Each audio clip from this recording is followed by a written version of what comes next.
Head is not foreplay. Hi, my name is Crystal Tantric Yogi. I'm a certified Tantra yoga instructor and intimacy coach. And I created the Sacred Foreplay series because I feel like as a society, we have a hard time going from point A to B to C when it comes to intercourse. Point A meaning point of contact and getting to know someone, to C, intercourse. B is the foreplay. And the foreplay is really important because that's where we create emotional intimacy, connection, and safety.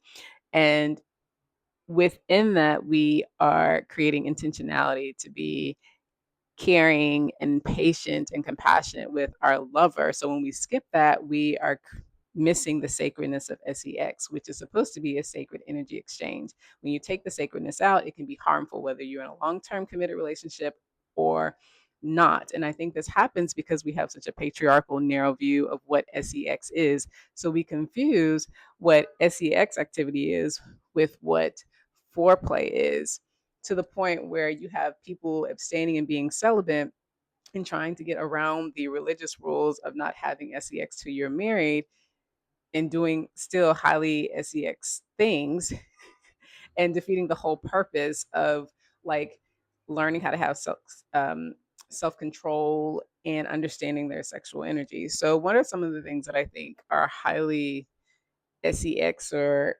sexual in nature that we think are foreplay?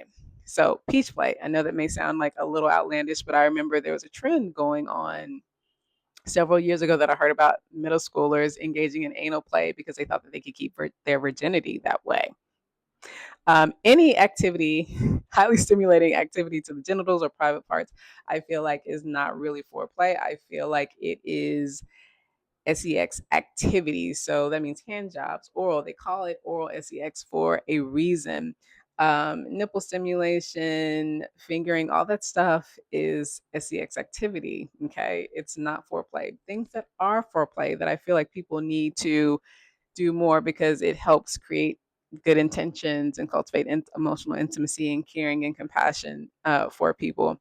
Intimate conversations, massages, sensual touch, breath work, meditation, cuddling, listening to music, dancing, feeding each other, kissing, all of those things I feel like help you not rush, help you get to know somebody's body, their energy, give people an opportunity to tell you how they're feeling, what they like, what they don't like, um, and really create like a good foundation for a really safe, consensual sex experience. Okay. So if you'd like to learn more, you can go to my website, crystaltantricyogi.com, or click my link in the bio.